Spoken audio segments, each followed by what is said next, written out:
கப்பல் கடலில் போயிட்டு இருக்கு. புயல், சூறாவளி, அலையெல்லாம் பெருசாக ரொம்ப உயரமாக உண்டாகுது. கடுமையான காற்றிலேயும் வேகமான அலைகள்லேயும் சிக்கி அந்த கப்பல் தடுமாறுது. திசை மாறி போச்சு. எந்த பக்கம் போயிட்டு இருக்கிறோம்னே தெரியல. அந்த கப்பலை செலுத்திக்கிட்டு இருந்த மாலுமி ரொம்ப சாமர்த்தியமாக செயல்பட்டார். தன்னுடைய அறிவாற்றலையும் திறமையையும் முழுமையாக பயன்படுத்தினார். அந்த கப்பலை கட்டுப்படுத்தினார். மெதுவாக அந்த சூறாவளியிலிருந்து கப்பலை காப்பாற்றி கரைக்கு கொண்டுட்டு வந்து சேர்த்துட்டார். மாலுமின்னு ஒருத்தர் இருந்ததுனால அந்த மரக்கலம் காப்பாற்றப்பட்டது.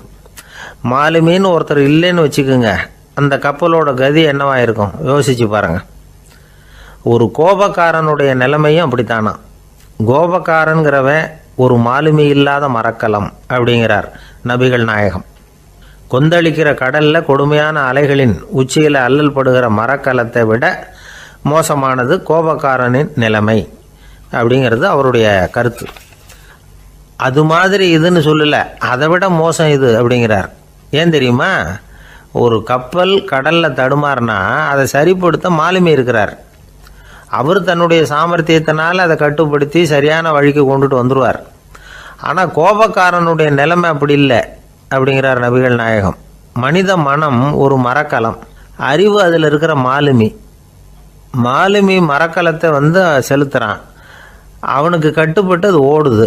ஆனால் கோபக்காரனுங்கிற மனுஷங்கிட்ட அறிவுங்கிற மாலுமி சரியாக வேலை செய்ய மாட்டான். ஏன்னா கோபம் அந்த மாலுமியின் கண்களை அவிச்சிரும், காதுகளை கேட்காம பண்ணிவிடும். கண்ணையும் காதையும் மூடி விட்டு கப்பலை ஓட்டுனா எப்படி ஓட்டுறது? அதனால் கோபக்காரன் மாலுமி இல்லாத மரக்கலம்.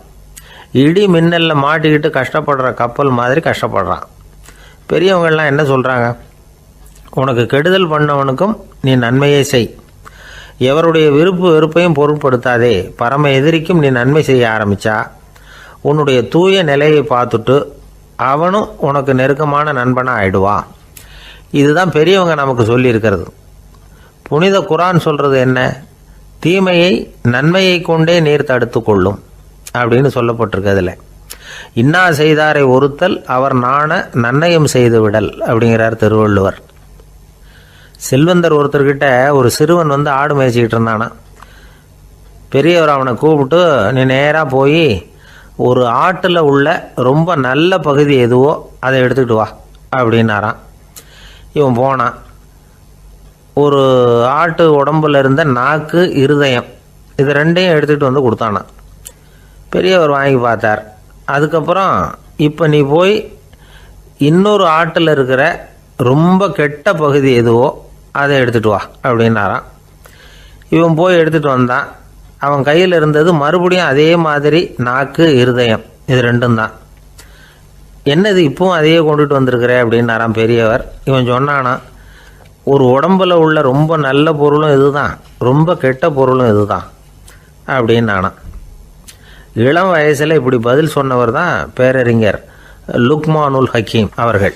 கோபப்படாமல் இருந்தால் இது ரெண்டும் நல்லா வேலை செய்யும், கோபப்பட்டால் இது ரெண்டும் மோசமாக வேலை செய்யும். அதை புரிஞ்சுக்கிறதுக்காகத்தான் இன்றைக்கி இந்த தகவல். கோபம் வந்துட்டால் நாம் என்ன செய்கிறோங்கிறது நமக்கே தெரியாது. ஒருத்தர் டாக்டர்கிட்ட போனார் அவசரமாக. டாக்டர், எனக்கு இப்போ கடுமையான கோப வெறி, எனக்கு கண்ணு மண்ணு ஒன்றும் புரியல, உடனடியாக அதை கட்டுப்படுத்தணும், உடனே இதுக்கு ஏதாவது ஒரு மாத்திரை கொடுங்க ப்ளீஸ் அப்படின்னார். அந்த டாக்டரும் உடனே ஒரு மாத்திரையை கொடுத்து, இதை உடனே போடுங்க, நான் தண்ணி கொண்டுகிட்டு வரேன்னு உள்ளே போனார். தண்ணியோடு திரும்பி வந்தார். இவர் சொன்னார், டாக்டர், நீங்கள் கொடுத்த மாத்திரை ரொம்ப பெருசாக இருந்தது, இருந்தாலும் கஷ்டப்பட்டு முழுங்கிட்டேன்னார். டாக்டர் சந்தேகத்தோடு மேசையை பார்க்குறார். பார்த்தா மாத்திரை அங்கேயே இருக்குது, பேப்பர் வெயிட்டை காணலை. உழைப்பும் நேர்மையும் உயர்வதற்கு வழிகள். அதை விட்டுட்டு உட்கார்ந்த இடத்துல இருந்துகிட்டே உயர போகணும் அப்படின்னு கற்பனை பண்றாங்க. அந்த கற்பனையிலேயே பாதி வாழ்க்கை ஓடி போடுது. உழைப்புங்கிற வழியையும் நேர்மைங்கிற வழியையும் ஒதுக்கி விட்டு குறுக்கு வழியில ஓட நினைக்கிறவங்க குப்புற விழுந்துடுறாங்க. எந்த தொழிலை நாம செய்தாலும் சரி, அந்த தொழிலுக்குரிய பெருமையை நாம புரிஞ்சுக்கிட்டு அதுல ஈடுபடணும். அப்படி இல்லாம என்ன சார் பொழப்புது, இந்த தொழிலை மனுஷன் செய்வானா அப்படி புலம்பிக்கிட்டு இந்த தொழிலையே செஞ்சுக்கிட்டு இருக்கிறவங்க நம்மள பல பேர் உண்டு. செய்யும் தொழிலே தெய்வம் அப்படின்னு சொல்றாங்கல்ல, அப்படி சொல்றது எதுக்காக? அந்த அளவுக்கு அதுல ஒரு ஈடுபாடு வேணுங்கிறதுக்காகத்தான். ஒரு பெரிய மலைப்பகுதி. அந்த மலை அடிவாரத்துல ஒரு சிற்பி உட்காந்து ஒரு சிலையை வடிச்சுக்கிட்டு இருக்கிறான். கையில ஒரு சின்ன உளிய வச்சுக்கிட்டு ஒரு பெரிய கருங்கல் பாறையை கொஞ்சம் கொஞ்சமா உடைச்சுக்கிட்டு இருக்கான்.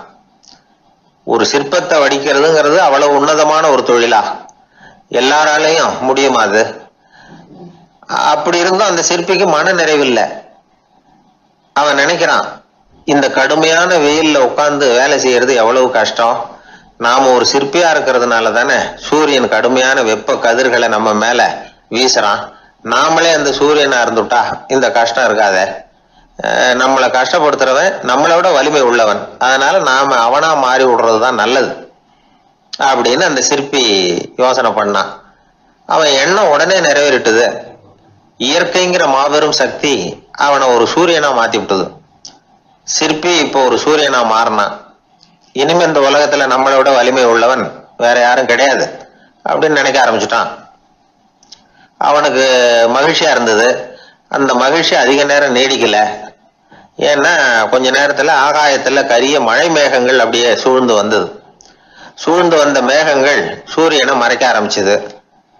இப்போ சூரியனா இருந்த அந்த சிற்பி நினைச்சு பாக்குறான், என்ன இது என்னையே இந்த மேகம் மூடி மறைக்குதுன்னா அது என்னை விட பெரிய ஆளா தான் இருக்கணும். அதனால இனிமே நாம சூரியனா இருக்கக்கூடாது, நாம மேகமா தான் இருக்கணும், அதுதான் கௌரவம் அப்படின்னு நினைக்க ஆரம்பிச்சிட்டான். இப்பவும் பாருங்க, இயற்கை அவனுடைய ஆசையை நிறைவேற்றி வச்சது. சூரியனா இருந்த சிற்பி மேகமா மாறினான். வான வீதியில அப்படியே உல்லாசமா வர ஆரம்பிச்சான். அந்த உல்லாசமும் அதிக நேரம் நீடிக்கல. எதிரில் பார்த்தா பிரம்மாண்டமான மலைகள் வழியை அடைச்சிட்டு நிக்குது. வேகமா வந்த மேகம் மலையில மோதிக்கிட்டுது. அந்த மலையை தாண்டி அப்பால செல்ல முடியல. இப்போ அந்த மேகம் நினைக்குது, நாம எந்த தடையும் இல்லாம அந்தரத்துல மிதந்து வர்றோம். நம்மையே போக விடாம தடுக்குதுன்னா அந்த மலைக்கு எப்பேற்பட்ட வலிமை இருக்கணும். இனிமேலும் நாம மேகமா இருந்து பிரயோஜனம் இல்லை, இருந்தா மலையா இருக்கணும், அதுதான் பெருமை அப்படின்னு நினைக்க ஆரம்பிச்சான்.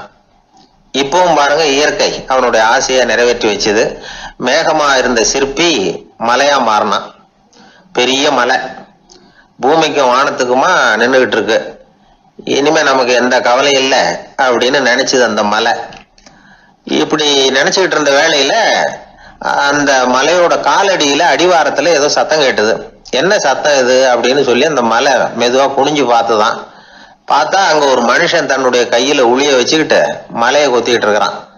ஏதோ ஒரு சிற்பத்தை வடிக்கிறதுக்காக அவன் முயற்சி பண்ணிட்டு இருக்கிறான். இப்போ அந்த மலை நினைச்சுதான், மலையே ஒருத்தன் உடைக்கிறான்னா அவன் எப்பேற்பட்ட வலிமை உள்ளவனா இருக்கணும். இனிமேலும் மலையா இருந்து பிரயோஜனம் இல்ல, மனுஷனா மாறணும், அதுதான் சரி அப்படின்னு நினைச்சுதான். அந்த வினாடியே அந்த மலை ஒரு மனுஷனா மாறிச்சு. அவன் கையில ஒரு உளி, பழையபடியே ஒரு கருங்கல் பாறையை கொத்த ஆரம்பிச்சான். அந்த ஆள் பழைய நிலைமைக்கு வந்துட்டான். இந்த கதையிலிருந்து நாம தெரிஞ்சுக்க வேண்டியது என்னன்னா, தன்னுடைய உண்மையான பலம் என்னங்கிறது தெரியாமலே தாவி தாவி தடுமாறிக்கிட்டு இருக்கிறான் மனுஷன் அப்படிங்கிறது தான். இனிமேலாவது அதை புரிஞ்சுக்கணும். புரிஞ்சுக்கிட்டு புறப்படணும் வாழ்க்கையில வெற்றி பெறறதுக்கு. ஒரு குடும்ப தலைவருக்கு விபரீதமா ஒரு ஆசை வந்துதான்.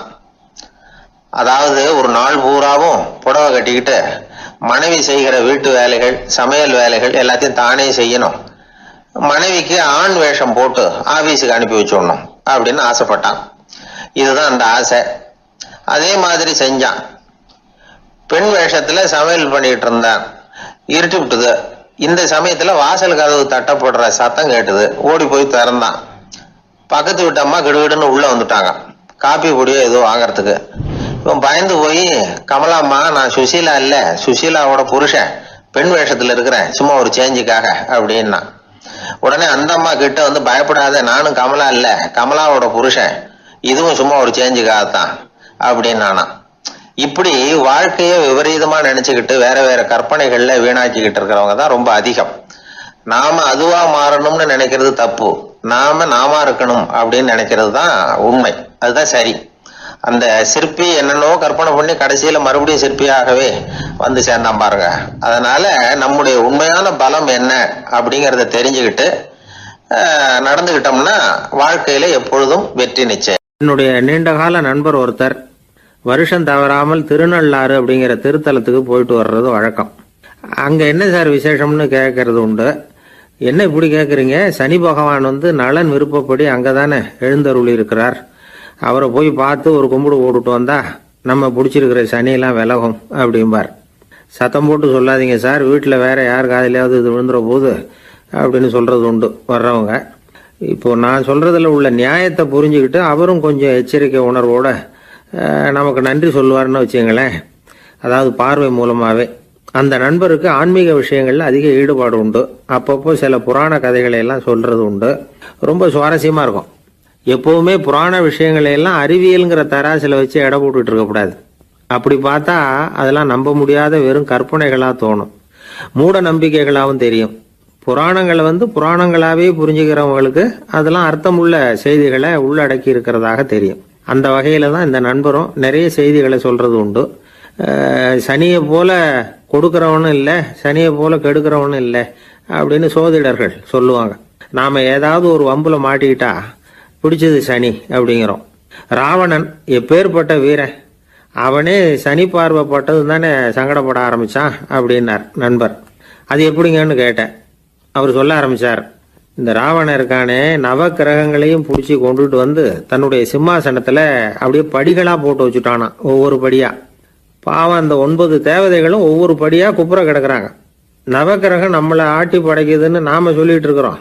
ஆனால் அந்த நவக்கிரகங்களை ராவணன் எப்படி வச்சுருந்தான் பாருங்க. எல்லாரையும் சிம்மாசனத்துக்கு பக்கத்தில் படிப்படியாக போட்டு வச்சிருக்கிறான். காலை அது மேலே வச்சு தான் ஏறி போகணும். வேற வழி இல்லாமல் எல்லாரும் குப்புற விழுந்து கிடக்குறாங்க. ராவணன் வந்து ஒவ்வொரு தடவையும் இவங்க முதுகில் அடி வச்சு ஏறி தான் அந்த சிம்மாசனத்துக்கு போகிறது வழக்கம். இப்படி நடந்துக்கிட்டு இருக்கிறது நாரதர் கண்ணில் பட்டுட்டு தான். அவர் சும்மா இருப்பாரா? யோசனை பண்ணார் என்ன செய்யலாம் அப்படின்னு. ஒரு முடிவு பண்ணிட்டு நேராக ராவணன் கிட்ட போனாராம். ராவணா, நீ வந்து நவக்கிரகங்களை பிடிச்சி கொண்டாந்து உன்னுடைய சிம்மாசனத்துக்கு படிகளாக போட்டு வச்சிருக்கிற, அது உன்னுடைய வீரத்தை காட்டுது. இருந்தாலும் ஒரு விஷயத்த நீ யோசிச்சு பார்க்கணும். ஒவ்வொரு தடவை நீ சிம்மாசனத்துக்கு போகும்பொழுதும் நவக்கிரகங்களின் முதுகலை அடி வச்சு நீ ஏறி போற. அது உனக்கு பெருமை கிடையாது. அவங்களுடைய மார்புல அடி வச்சு ஏறி போகணும், அதுதான் உனக்கு பெருமை அப்படின்னாரா. இவர் சொல்றதும் சரிதானே அப்படின்னு யோசிச்சிருக்கான் ராவணன். உடனே குப்புற கிடந்த நவக்கிரகங்களை திருப்பி மல்லாக்க போட்டான். அவங்க மார்புல அடி வச்சு மேலே ஏறி சிம்மாசனத்துக்கு போனானா. அப்படி போயிட்டு இருக்கும் பொழுது சனி பகவானின் பார்வை அவன் மேலே பட்டுதான். அவ்வளவுதான். என்னாச்சு தெரியுமா? சூர்பனகை தேடி வந்தா. சீதையோட அழகை பற்றி தன்னுடைய அண்ணங்கிட்ட சொல்ல ஆரம்பிச்சுட்டா. விவகாரம் ஆரம்பமாயிட்டது. அதுதான் சனியினுடைய வேலை அப்படின்னு சொல்லி இந்த கதையை சொல்லி முடிச்சார் என்னுடைய நண்பர். ஆக சனியின் பார்வை வந்து நம்ம பேல படாமல் பார்த்துக்கிறது தான் நல்லதுங்கிறீங்க அப்படின்னு. ஆமாம் சார், இப்போ கூட நான் வந்து உங்கள் வீட்டுக்கு வந்திருக்கிறதே ஒருத்தருடைய பார்வை என் மேலே படக்கூடாதுங்கிறதுக்காகத்தான் அப்படின்னார். யாருங்க அதுன்னு என்னுடைய மாமனார் சார். அவசரத்துக்கு அவர்கிட்ட கொஞ்சம் கடன் வாங்கிவிட்டேன். நம்ம மாப்பிள்ளை தானேன்னு சொல்லி அவர் விட்டு கொடுக்கறதுக்கு தயாராக இல்லை. இன்னைக்கு இப்போ அவர் எங்கள் வீட்டுக்கு வரக்கூடிய நேரம், அதுதான் அவர் பார்வையிலேருந்து படாமல் தப்பிக்கலாங்கிறதுக்காக இங்கே வந்துட்டேன் அப்படின்னார். பார்வை படணும்னு இருந்தால் பட்டு தான் தீரும் போல இருக்கு அப்படின்னா. என்ன சார் சொல்கிறீங்கன்னார் ஒன்றும் புரியாமல். நீங்கள் இங்கே தான் வருவீங்கன்னு அவருக்கு ஏற்கனவே தெரியும் போல இருக்கு. அதனால் உங்களுக்கு முன்னாடியே உங்கள் மாமனார் இங்கே வந்துட்டார். அதுவும் அந்த பீரோவுக்கு பக்கத்தில் தான் பின்னாடி மறைஞ்சு நின்றுட்டு இருக்கிறார் அப்படின்னு. ஒரு தடவை நாரதர் ஒரு தெரு வழியாக போய்கிட்டு இருந்தார். வழியில் ஒருத்தர் வேத சாஸ்திரம்லாம் படிச்சுக்கிட்டு உட்காந்துருந்தார். அவர் நாரதரை பார்த்து எங்கே போயிட்டு இருக்கிறீங்கன்னு கேட்டார். கடவுளை பார்த்துட்டு வரலாம்னு போயிட்டு இருக்கிறேன் அப்படின்னார் நாரதர். அப்படின்னா அவர்கிட்ட எனக்கு எப்போ முக்தி கிடைக்கும்னு கேட்டுட்டு வாங்களேன் அப்படின்னார் இவர். சரி கேட்டு வரேன் அப்படின்னு சொல்லிவிட்டு நாரதர் நடந்தார். கொஞ்சம் தூரத்தில் ஒரு மரத்தடியில் ஒரு தொழிலாளி செருப்பு தைச்சிக்கிட்டு உட்காந்துருந்தார். அந்த ஆளும் அதே மாதிரி கேட்டுக்கிட்டார். எனக்கு எப்போ முக்தி கிடைக்கும்னு கடவுள்கிட்ட கேட்டுக்கிட்டு வாங்களேன்னார். அவர்கிட்டையும் சரின்னு சொல்லிவிட்டு நாரதர் நேராக வைகுண்டத்துக்கு வந்து சேர்ந்தார். கடவுளை பார்த்தார். இவங்க 2 பேரும் சொல்லி அனுப்பின விஷயத்தை பற்றி கேட்டார். அதுக்கு கடவுள் சொன்னார், அந்த செருப்பு தைக்கிற தொழிலாளி உடல் நீத்ததும் உடனே என்னை வந்து அடைவான். ஆனால் அந்த சாஸ்திரம் படித்த ஆள் இப்போதைக்கு என்கிட்ட வந்து சேர மாட்டான். அவன் இன்னமும் பல பிறவிகள் எடுத்து அங்கேயே இருக்க வேண்டியிருக்குது. எப்போ இங்கே வந்து சேருவான்னு எனக்கே தெரியாது அப்படின்னார். நாரதருக்கு இதோட ரகசியம் என்னங்கிறது புரியல. எனக்கு ஒன்றும் புரியலையேன்னாரான் கடவுள்கிட்ட. சீக்கிரம் புரிஞ்சுக்குவேன். நீ திரும்பி போகிறப்போ நான் இங்கே வைகுண்டத்தில் என்ன செஞ்சுக்கிட்டு இருக்கேன்னு கேட்டால், ஒரு ஊசியின் துவாரத்தில் ஒரு யானையை கோத்துக்கிட்டு இருக்கிறேன்னு அவங்கக்கிட்ட சொல்லு அப்படின்னார் கடவுள் சிரிச்சுக்கிட்டே. நாரதர் பூமிக்கு திரும்பினார். கடவுளை பார்த்தீங்களா, எப்படி இருக்கார் அப்படின்னு விசாரிச்சார் வேத சாஸ்திரம் படித்தவர். ஓ பகவானா, அவர் யானையை ஊசியின் காதில் நுழைச்சிக்கிட்டு இருக்கிறார் பார்த்தேன்னார் நாரதர். ஊசி காதில் யானையா? அது எப்படி முடியும்? நீங்கள் சொல்கிறத நான் நம்ப மாட்டேன்னு விட்டார் அவர். சரி, இந்த ஆளுக்கு இறைவன் பேரில் நம்பிக்கை இல்லை அப்படிங்கிறத நாரதர் புரிஞ்சுக்கிட்டார். அடுத்தபடியாக அந்த தொழிலாளி இருந்த இடத்துக்கு போனார். இறைவனை பார்த்தீங்களான்னு கேட்டார் அவர். பார்த்தேன், ஒரு ஊசி துவாரத்தில் யானையை கோத்துக்கிட்டு இருந்தார் அப்படின்னு சொல்லிவிட்டு நாரதர் அந்த ஆள் முகத்தை கவனித்தார். அந்த தொழிலாளி இதை கேட்டுட்டு கொஞ்சம் கூட ஆச்சரியப்படலை. அவரால் முடியாத காரியம் கூட உண்டானார். என்ன இப்படி சொல்கிற? ஊசியின் துவாரத்தில் யானையை கோக்க முடியும்னு நீ நம்புறியா அப்படின்னு கேட்டார் நாரதர். நிச்சயமாக நம்புகிறேன்னார் அவர். அது எப்படி அப்படின்னு கேட்டார் இவர். இதை பாருங்கள், நான் இந்த ஆலமரத்தடியில் தான் தினமும் உட்காந்துருக்கிறேன். தினமும் இந்த மரத்திலிருந்து எவ்வளவோ பழம் கீழே விழுது. இந்த பழத்தில் இருக்கிற ஒவ்வொரு விதையிலையும் உள்ள ஒரு ஆலமரம் இருக்குது. ஒரு சின்ன விதைக்குள்ள ஒரு பெரிய ஆலமரம் இருக்க முடியுங்கிறப்ப ஊசி துவாரத்தில் கடவுள் யானையை நுழைய வச்சாருங்கிறத ஒத்துக்கிறதுல என்ன கஷ்டம் இருக்குது அப்படின்னு ரொம்ப சர்வசாதாரணமாக பதில் சொன்னாராம் அந்த தொழிலாளி. நாரதர் யோசனை பண்ணார். இந்த தொழிலாளி வேத சாஸ்திரங்களையெல்லாம் படிக்கலைன்னா கூட அறிவுபூர்வமாக சிந்திச்சு இறைவனை நம்புகிறான். அதனால தான் கடவுள் இந்த ஆளுக்கு சீக்கிரம் முக்தி கிடைக்கும்னு சொன்னார் அப்படிங்கிறத புரிஞ்சுக்கிட்டாராம். இந்த கதையில் வர்ற கடவுள், நாரதர், வைகுண்டம் இதெல்லாம் ஒரு பக்கம் இருக்கட்டும், ஒரு சின்ன விதைக்குள்ள ஒரு பெரிய ஆலமரம் தூங்கிக்கிட்டு இருக்கு அப்படிங்கிற உண்மை, அந்தரத்தில் 1000 கிரகங்கள் சுற்றிக்கிட்டு இருக்குங்கிற உண்மை, இதெல்லாம் நாம் பார்த்துக்கிட்டு தானே இருக்கிறோம். இந்த உண்மைகள் அதிசயமாக நமக்கு தெரியறதுனால அதை நம்பாமல் இருந்துட முடியாது. இயற்கையை பரிபூர்ணமாக நம்புங்கள், அந்த நம்பிக்கையே நம்ம வாழ்க்கைக்கு ஆதாரம் அப்படிங்கிறத விளக்கறதுக்காக தான் இந்த கதை. இந்த காலத்தில் நம்ம பிள்ளைங்களுக்கெல்லாம் இது மாதிரி நம்பிக்கை அதிகமாகவே இருக்குது. ஒரு நாள் ஒரு சின்ன பையன்கிட்ட கேட்டேன், ஏன்பா கடவுள் ஒரு பானைக்குள்ளே ஒரு யானையை நுழைய வச்சுட்டாருன்னு சொன்னால் அதை நீ நம்புவியா அப்படின்னு கேட்டோம். நம்புவேன் சார், அது ஒன்றும் பெரிய அதிசயம் இல்லைன்னா. எப்படிறான்னு கேட்டோம். எப்படின்னா அந்த பானை அந்த யானையை விட பெருசாக இருந்திருக்கும், அவ்வளவுதான் அப்படின்னு சொல்கிறான். உலகத்தில் எது எதுக்கும் ஆராய்ச்சி கூடங்கள் இருக்குதுல்ல, அது மாதிரி தூக்கத்தை பற்றி ஆராய்ச்சி பண்ணுறதுக்கு ஒரு ஆராய்ச்சி கூடம் இருக்குது. அப்படி ஆராய்ச்சி பண்ணணும்னா அதுக்கு மூழ்கிக்கிட்டு இருக்கணும்ல. அதனால தான் அந்த ஆராய்ச்சி கூடம் இங்கே இல்லை. அமெரிக்காவில் பாஸ்டன் பல்கலைக்கழக மருத்துவமனையில் அது இருக்குது. அங்கே தூக்கத்தை பற்றி பலவிதமான ஆராய்ச்சிகள் பண்ணிகிட்டு இருக்கிறாங்க. அந்த ஆராய்ச்சி கூடத்தில் இயக்குனராக இருக்கிற ஒரு நிபுணர், அவர் என்ன சொல்கிறாரு தெரியுமா? உங்களுக்கு தூக்கம் வரலையா, நீங்கள் நல்லா தூங்குறதுக்கு தாராளமாக சில யோசனைகளை என்னால் சொல்ல முடியும் அப்படிங்கிறார். யோசனை தானே, காசா பணமாக கேட்டு வச்சுக்கலாமே. உணவு, மனநிலை, தூங்கும் இடத்தோட சூழ்நிலை, படுக்கைக்கு செல்றப்போ உள்ள பழக்க வழக்கங்கள், இது காரணமாக ஒருத்தருக்கு தூக்கம் வராமல் போகலாம். தூக்கம் வராததுக்கு இதுதான் காரணம்னா அதையெல்லாம் சுலபமாக கட்டுப்படுத்தலாங்கிறார் அவர். தூக்கத்தை வரவழைக்கக்கூடிய ஒரு நல்ல மருந்து உடற்பயிற்சி. ஆனால் ஒன்று, படுக்க போகிற நேரத்தில் இது மாதிரி உடற்பயிற்சிகள் எல்லாம் செய்யக்கூடாது. கொஞ்சம் முன்னாடி பகல்லையே இந்த பயிற்சிகளை செய்கிறது நல்லது. தூக்கம் வராமல் அவதிப்படுறவங்க பிற்பகல் நேரங்களில் காஃபி, டீ இது மாதிரி பானங்களை சாப்பிடக்கூடாது. மது அருந்துறது கூட தூக்கத்தை பாதிக்கும். வெது வெதுப்பான நீரில் குளிக்கிறது, தியானத்தில் ஈடுபடுறது, ஓய்வாக இருக்கிறது, படுக்கிறது, அதாவது படுக்கிறதுக்கு முன்னாடி ஒரு கோவலை பால் சாப்பிட்றது, இதெல்லாம் தூக்கத்தை வரவழைக்கிறது ரொம்ப உதவியாக இருக்கும். இன்னொரு விஷயம் என்னென்னா, தூங்கி ஆகணுமேங்கிற கவலை வேண்டியதில்லை. அப்படி நினச்சி கவலைப்படுறதை விட்டுடணும். தூக்கம் வரலையா, உடனே படுக்கையை விட்டு எழுந்திரிக்க வேண்டியது. வெளியில் வாங்க, வேறு ஏதாவது வேலையில் ஈடுபடுங்க, கொஞ்சம் நேரம் உலாவுங்க, அல்லது ஏதாவது ஒரு புஸ்தகத்தை எடுத்து படிங்க. களைப்பு ஏற்பட்டால் மறுபடியும் படுக்கைக்கு போங்க, தூக்கம் தானாக வந்துடும். ஒரு விஷயத்தை மட்டும் நல்லா ஞாபகத்தில் வச்சுக்கணும். படுக்கைக்கு போகிறப்போ உங்கள் மற்ற எல்லா பிரச்சனைகளையும் மறந்துடணும். அது எப்படி சார் முடியும்? அந்த நேரம் தானே எல்லா பிரச்சனையும் வரிசையாக ஞாபகத்துக்கு வருது அப்படின்னு நாம் நினைக்கலாம். ஆனால் பழக்கத்தில் அதை நாம் மாற்றிக்க முடியும். கொஞ்சம் முயற்சி பண்ணணும், அவ்வளோதான். இது எல்லாமே ஆராய்ச்சி பண்ணி பார்த்துட்டு அந்த நிபுணர் சொல்கிற கருத்து தான். இன்னொரு விஷயமும் அவர் சொல்கிறார். அது என்னென்னா, உடல் கோளாறு காரணமாக தூக்கம் வராமல் அவதிப்படுறவங்களுக்கெல்லாம் இந்த யோசனைகள் சரியாக வராது அப்படிங்கிறார். அதுக்கெல்லாம் மருத்துவ சிகிச்சை கொடுத்து தான் சரி பண்ணணும். சில பேருக்கு நடு ராத்திரியில் மூச்சு திணறல் ஏற்பட்டு தூக்கம் வராமல் போயிடும். ஊரெல்லாம் தூங்குறப்ப தான் மட்டும் தூங்காமல் மூழ்கிட்டு இருக்கிறது, ஊரெல்லாம் மூழ்கிட்டு இருக்கிறப்போ தான் மட்டும் தூங்குறது, இது மாதிரி கோளாறுகளால் சில பேர் பாதிக்கப்படலாம். காலு தசை முறுக்கிக்கிறதுனால சில பேருக்கு அடிக்கடி விழிப்பு வரலாம். மன அழற்சி காரணமாக சில பேருக்கு தூக்கம் வராது. இது மாதிரி கோளாறுகளுக்கெல்லாம் அதுக்கு தகுந்த மாதிரி சிகிச்சை கொடுத்து தான் சரி பண்ண வேண்டியிருக்கும். எந்த கோளாறும் இல்லாமல் தூக்கம் வரலைன்னா ஆரம்பத்தில் சொன்ன முறைகளை கடைபிடிச்சு பார்க்கலாம். தூக்கம் வந்ததுன்னா யோசனை சொன்ன அந்த நிபுணருக்கு நன்றி சொல்லலாம். ஒருத்தர், ஏன் சார் பஸ்ஸில் தூங்குறது கெட்ட பழக்கமானு கேட்டார். இல்லையே, நான் கூட பஸ்ஸில் போகிறப்ப தூங்கிட்டு தானே போவேன் அப்படின்னார் இன்னொருத்தர். அப்புறம் ஏன் என்ன டிரைவர் வேலை வேணாம்னு வீட்டுக்கு அனுப்பி வச்சுட்டாங்க அப்படின்னாராம் அவர். இந்த உலகத்தில் உண்மையாகவே வேதாந்தம் பேசுகிறவங்களும் உண்டு, உள்ளுக்குள்ளே வேற மாதிரி இருந்துக்கிட்டு வெளியில் வேதாந்தம் பேசுகிறவங்களும் உண்டு. ஒரு ஆள் இருந்தார், அவரும் ஒரு கடை வச்சு வியாபாரம் பண்ணிக்கிட்டு இருந்தார். மகா கஞ்சன், யாருக்கும் எந்த உதவியும் செய்ய மாட்டார்.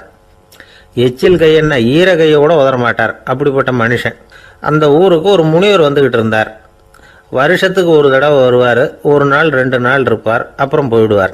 அந்த முனிவர் வர்றப்போலாம் இந்த ஆள் எழுந்திரிச்சு ஓடி போய் அவரை வரவேற்பான். ரொம்ப பெரிய வேதாந்தி மாதிரி அவர்கிட்ட பேசிக்கிட்டு இருப்பான். காயமே இது பொய், வெறும் காற்றடைத்த பையும்மா, தர்மம் தலைகாக்கும்மா. பணம் என்ன சார் பணம், இன்னைக்கு ஒருத்தன் கையில் இருக்கும், நாளைக்கு ஒருத்தன் கையில் இருக்கும், எல்லாம் மாயம். எனக்கு தான் இன்னமும் இந்த சம்சார பந்தத்திலிருந்து விடுபடுறதுக்கு நேரம் வரலேம்மா. அந்த முனிவரும் இந்த ஆள் இப்படி சொல்கிறத கேட்ட உடனே, ஏப்பா அப்படி சொல்கிற, இப்போ கூட நீ சரின்னு சொல்லு, உனக்கு தீட்சை கொடுத்து இதிலேருந்து விடுபடுற ஞானத்தை போதிக்கிறேன் பார். உடனே அந்த ஆள் என்ன சொல்லுவான் தெரியுமா? ஐயோ சாமி, இப்போ அது எப்படிங்க முடியும், பிள்ளைங்கள்லாம் சின்ன சிறுசுங்க, அதுகளுக்கெல்லாம் ஒரு கல்யாணம் காட்சின்னு செஞ்சு கடமையை முடிச்சுட்டா நீங்கள் சொல்கிறபடி செஞ்சு விடலாம்மா. சரி, இன்னும் முனிவர் போயிடுவார். அடுத்த வருஷம் வருவார். இவன் வழக்கம் போல் வேதாந்தம் பேசுவான். சரி தீட்சை கொடுக்குறேன் வா அம்பார். பேரம்பேத்தியை பார்க்கணும், கோர்ட்டில் கேஸ் ஒன்று இருக்குது, அது முடியணும் அப்படின்னு தயங்க ஆரம்பிச்சிருவான். எல்லாம் சொல்லுவான், ஆனால் குடிக்கிறதுக்கு தண்ணி கூட கொடுக்க மாட்டான். ரொம்ப வருஷம் கழித்து மறுபடியும் ஒரு நாள் அந்த ஊருக்கு முனிவர் வந்தார். இவன் கடைக்கும் வந்தார். அப்புறம் அங்கே கல்லாவில் நம்ம ஆள் இல்லை, அவன் புள்ள தான் உட்காந்துருக்கிறான். அப்பாவை போலவே புள்ளையும் எழுந்திரிச்சு ஓடியாந்து முனிவரை வரவேற்றான். அப்பா எங்கேன்னு விசாரிச்சார் முனிவர். ஐயோ அதை ஏன் கேட்குறீங்க சாமி, உங்ககிட்ட தீட்சை வாங்கி இந்த சம்சார பந்தத்திலேருந்து விடுதலை பெறணும்னு சொல்லிக்கிட்டே இருப்பார், அது நிறைவேறாமலே போய் சேர்ந்துட்டார். போன மாதம் ஒரு நாள் திடீர்னு நெஞ்சு வலிக்குதுன்னார், அவ்வளவுதான் போட்டுன்னு போயிட்டார் அப்படின்னு புலம்புனான் பையன். இதை கேட்டதும் முனிவர் சிரிச்சாரான். அவன் எங்கடா போவான், உன் அப்பா எங்கேயும் போகல, இதோ வாழை ஆட்டிக்கிட்டு உன் காலடியிலே இருந்துக்கிட்டு இருக்கான் பார் அப்படின்னு சொல்லி அங்கே நின்றுக்கிட்டு இருந்த ஒரு நாயை சுட்டி காட்டினாரான். என்ன சாமி சொல்கிறீங்க அப்படின்னு ஆச்சரியமாக கேட்டிருக்கான் பையன். உடனே முனிவர் அந்த நாயோட தலையில் ஒரு தட்டு தட்டி பேசுகிறா அப்படின்னாரான். உடனே அந்த நாய் வேதாந்தம் பேச ஆரம்பிச்சுட்டு தான். காயமே இது போய் வெறும் காற்றடைத்த பை அப்படின்னு தான். முனிவர் சொன்னார், அடே இப்போவும் ஒன்றும் கெட்டு போகல, நீ விரும்புனா சொல்லு, உனக்கு தீட்சை கொடுத்து என் பின்னாடியே அழைச்சிட்டு போயிடுறேன், அங்கே அழைச்சிட்டு போய் உனக்கு ஞானத்தை போதிக்கிறேன், வர்றியா அப்படின்னு கேட்டிருக்கார். உடனே அந்த நாய் சொல்லிச்சான், ஐயோ அதை ஏன் கேட்குறீங்க சாமி, நான் உண்ணாமல் தின்னாமல் ஏராளமான சொத்து சேர்த்து வச்சுட்டேன். என் பிள்ளைங்க அதோட பெருமை தெரியாமல் ராத்திரி நேரம்லாம் கதவை திறந்து போட்டுட்டு தூங்கிடுவாங்க. அதனால் இப்படி நாயாக பிறந்து ராத்திரி பகலாக சுற்றி சுற்றி காவல் காத்துக்கிட்டு கிடக்கிறேன். இப்போ எப்படி சாமி வர முடியும் அப்படின்னு கேட்டுதான். அறியாமையிலேயே சுகம் கண்டு இப்படி இருக்கிற ஆளுங்களுக்கு எப்படி விடுதலை கிடைக்கும், எப்போ விடுதலை கிடைக்கும் அப்படின்னு கேட்குறார் தசாவதானி, திருக்குறள் பேர் ராமையா. அவர் கேட்குறது நியாயம் தானே. இந்த காலத்து பையன் ஒருத்தன் அப்பா கிட்ட சொன்னான், அப்பா இன்னைக்கு நான் 1 ரூபா மிச்சப்படுத்தி விட்டேன் அப்படின்னு. நானும் அப்படியா, என்னடா பண்ணேன்னு கேட்டிருக்கார் அப்பா. டவுன் பஸ்ஸில் ஏறாமல் அது பின்னாடியே ஓடியாந்தேன், 1 ரூபா மிச்சம் தானே அப்படின்றான். அட பாவி, ஒரு ஆட்டோ பின்னாடி ஓடியாந்துருந்தா 10 ரூபா மிச்சமாயிருக்குமே, வேஸ்ட் பண்ணிட்டியே அப்படின்னாரான் அந்த அப்பா. ரொம்ப நாளைக்கு முன்னாடி ஒரு நாள் கோவலன் நாடகம் நடந்தது. எங்கள் மதுரையில் நடந்தது. அதில் ஒரு முக்கியமான கட்டம், கண்ணகி கிட்ட சிலம்பை வாங்கிக்கிட்டு அதை விற்கிறதுக்காக மதுரை நகருக்கு புறப்படுறான் கோவலன். அந்த சமயத்தில் கண்ணகி பாடுற மாதிரி ஒரு நாடக பாடல், நாடக ஆசிரியர் எழுதினது. அது என்ன பாட்டுன்னா, மா பாவியோர் கூடி வாழும் மதுரைக்கு மன்னா போகாதீர் என்று அப்படின்னு ஆரம்பிக்கும் அந்த பாட்டு. இதுதான் அந்த பாட்டு. இதை கண்ணகி மேடையில் பாடின உடனே கூட்டத்தில் சலசலப்பு. நம்ம ஊர்லேயே நமக்கு முன்னாடியே நின்றுக்கிட்டு மா பாவியோர் கூடி வாழும் மதுரை அப்படின்னு சொல்கிறாங்களே, என்ன தைரியம் அப்படின்னு எல்லாம் குழப்பம் பண்ண ஆரம்பிச்சிட்டாங்க. மக்கள் சத்தம் போட ஆரம்பிச்சிட்டாங்க. எதிர்ப்பு குரல் அது பாட்டுக்கு வர வர அதிகமாக போட்டுது. கொண்டுக்கிட்டு வா அந்த நாடக ஆசிரியரை, எழுதுனது யார் அப்படின்னு ஒரே சத்தம், கூச்சல். வேறு வழி இல்லை. மெதுவாக மேடைக்கு வந்தார் அந்த நாடக ஆசிரியர். 4 பக்கத்திலிருந்தும் கேள்வி கணைகள். மக்களை பார்த்து கொஞ்சம் அமைதியாக இருங்கோ அப்படின்னு சொல்லிவிட்டு தன்னுடைய விளக்கத்தை சொல்ல ஆரம்பித்தார் அந்த நாடக ஆசிரியர். மா அப்படின்னு சொன்னால் திருமகளாகிய லட்சுமி அப்படின்னு அர்த்தம். பா அப்படின்னா கலைமகளாகிய சரஸ்வதி. வி அப்படின்னா மலைமகளாகிய பார்வதி. மா பாவியோர் அப்படின்னா திருமகளும் கலைமகளும் மலைமகளும், இவங்க மூவரும் அப்படின்னு அர்த்தம். இந்த 3 பேரும் வாழ்கின்ற மதுரை புனிதம் நிறைந்தது, சகல செல்வங்களும் நிறைஞ்சது. அப்படிப்பட்ட ஊரில் நான் அணிந்து கொள்ளும் இந்த சாதாரண சிலம்பை யார் வாங்கிக்குவாங்க அப்படிங்கிற எண்ணத்தோடு தான் கண்ணகி அப்படி சொல்கிறா. அதை நினச்சி தான் நான் எழுதினேன். ஆகவே மதுரையை ரொம்ப சிரமப்படுத்தணும், ரொம்ப மோசமாக எழுதணும் அப்படிங்கிற எண்ணம்லாம் எனக்கு கிடையாது. பெருமைப்படுத்தணும்னு நினச்சி தான் அப்படி எழுதினேன் அப்படின்னு விளக்கம் கொடுத்தாராம். இந்த விளக்கத்தை கேட்டதும் எல்லாரும் ரொம்ப சமாதானம் ஆயிட்டாங்களாம். இப்படி விளக்கம் கொடுத்த அந்த நாடக ஆசிரியர் யார் தெரியுமா? அவர் தான் தமிழ் நாடக உலகின் முதல் ஆசான் சங்கரதாஸ் சுவாமிகள். அவருக்கு நகைச்சுவை உணர்வும் அதிகம். 1920ஆம் ஆண்டு திருநெல்வேலியில் அவர் தங்கியிருக்கிறார் நாடகம் நடத்துறதுக்காக. அவர் தங்கியிருந்த வீட்டில் கொசு மூட்டை பூச்சி அதிகமாக இருந்திருக்கு. அவரால் தூங்கவே முடியல. அவர் அனுபவித்த தொல்லைகள் ஒரு பாட்டாக உருவாச்சு. வேடிக்கையாக ஒரு பாட்டு எழுதினாராம். மூட்டையும் கொசுவும் ஒரு வீட்டிலே மீட்டிங் போட்டால் முன்னே நிற்க யாரால் முடியும்? கொசு மோகன ராகம் போல சத்தம் போட்டு முன்னே நின்று செய்திடும் யுத்தம். இதை மறுநாள் நாடகத்தில் கோமாளி வேஷம் போட்ட ஒரு சிறுவனை விட்டு பாட வச்சிருக்காரு. எல்லாரும் சிரித்து ரசித்தாங்களாம். சங்கரதாஸ் சுவாமிகள் கல்யாணமே பண்ணிக்கல, துறவி மாதிரியே வாழ்ந்திருக்கார். தமிழ் நாடக கலைக்கு தன்னையே அர்ப்பணம் பண்ணிட்டவர் அவர். 1922 நவம்பர் மாதத்தில் ஒரு நாள் புதுச்சேரியில் அவர் வாழ்க்கை முடிஞ்சுது. அப்போ அவருக்கு வயசு 55. சங்கரதாஸ் சுவாமிகள் நாடக ஆசிரியர் மட்டும் இல்லை, மேடை நாடக இயக்குனர், தயாரிப்பாளர். அவரே ஒரு சிறந்த நடிகர். ஒரு தடவை சாவித்திரி நாடகத்தில் இவர் யமதர்மனா வேஷம் போட்டு நடிச்சிருக்கிறார். நாடகம் பார்த்துக்கிட்டு இருந்த கருவுற்ற ஒரு பெண்மணிக்கு பயத்தினால அங்கேயே குழந்தை பிறந்துட்டு தான். அந்த நிகழ்ச்சிக்கு அப்புறம் இவர் இந்த வேஷம் போடுறப்போலாம் ஜனங்களுக்கு முன்கூட்டியே எச்சரிக்கை கொடுக்க ஆரம்பிச்சிருவாராம். அதாவது அப்படி யாராவது பயப்படுறவங்க இருந்தால் கொஞ்சம் கண்ணை மூடிங்க அல்லது எழுந்திரிச்சு போடுங்கன்னு. நடிப்புன்னா அப்படிலாம் இருக்கணும். இந்த காலத்தில் நடிகர் ஒருத்தர் சொன்னார், சார் நான் இந்த நாடகத்தில் நடிக்கிறப்போ முகத்தில் நவரசங்களையும் காட்டி நடித்தேன், உணர்ச்சிகளை எல்லாம் நல்லா காட்டி நடித்தேன். அப்படி இருந்து ஜனங்கள் கல்லை எடுத்து மேடையில் வீசிவிட்டாங்க சார் அப்படின்னார். நாடகத்தில் உங்களுக்கு என்ன வேஷம் அப்படின்னு கேட்டாங்க. அது செத்து கிடக்கிற பணமாக நடித்தேன் சார் அப்படின்னார். ஒரு ஊரில் ஒருத்தர் இருந்தான். ஏதோ ஒரு சின்ன அலுவலகத்தில் வேலை பார்த்துக்கிட்டு இருந்தான். ரொம்ப ஏழை. வர்ற கொஞ்சம் வருமானத்தை வச்சு வாழ்க்கையை ஓட்டிகிட்டு இருந்தான். ஒரு நாள் தெரு வழியாக அவன் நடந்து வந்துக்கிட்டு இருக்கிறான். தெருவில் ஒரு காசு கிடந்தது. அதை பார்த்துட்டான். அது குனிஞ்சு எடுத்தான். அது ஒரு பழங்கால காசு. அந்த காசு நடுவில் ஒரு துளை இருந்தது. அதாவது துளையிட்ட நாணயம். பழங்காலத்தில் புழக்கத்தில் இருந்த ஒரு நாணயம் அது. துளையிட்ட நாணயம் கிடச்சிதுன்னா ரொம்ப நல்லது, அது அதிர்ஷ்டம் அப்படின்னு ஒரு நம்பிக்கை உண்டு. இவன் கையில் அது கிடைச்சதும் ரொம்ப சந்தோஷப்பட்டான்.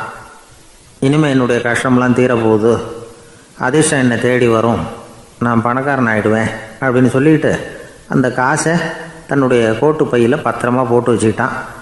அடிக்கடி அதை தொட்டு பார்த்துக்கிறது உண்டு, வெளியில் எடுக்க மாட்டான். இப்படியே கொஞ்ச காலம் ஆச்சு. அதுக்கப்புறம் என்னாச்சு தெரியுமா? நிஜமாகவே அதிர்ஷ்டம் அவனை தேடி வர ஆரம்பிச்சுட்டுது. செல்வம் குவிஞ்சுது. பணம், பதவி, புகழ் எல்லாம் சேர்ந்தது.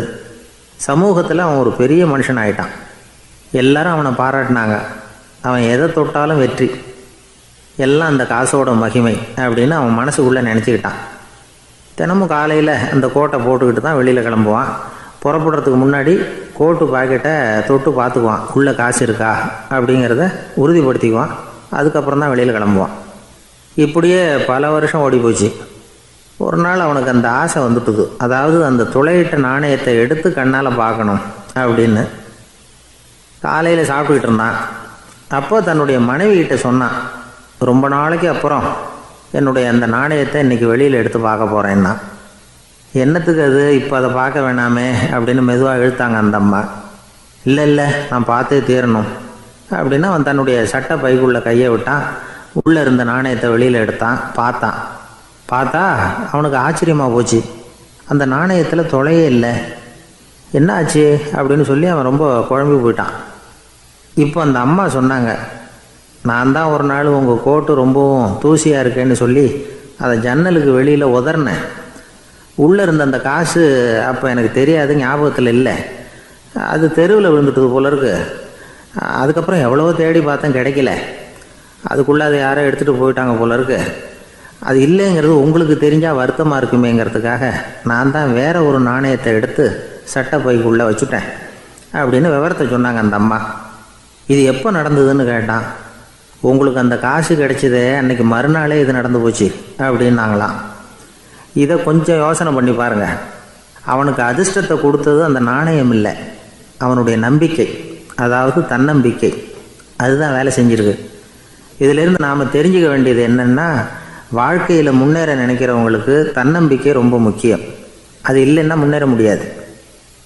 ஒருத்தன் சொன்னானா, நான் எப்போவுமே என்ன தான் சார் நம்புவேன், மற்றவங்கள நம்ப மாட்டேன். நேற்றுக்கு பாருங்கள், திடீர்னு 10 பேர் என்னை அடிக்க வந்துட்டாங்க, நான் ஒருத்தனாகவே அதை சமாளித்தேன் அப்படின்றான் ரொம்ப பெருமையாக.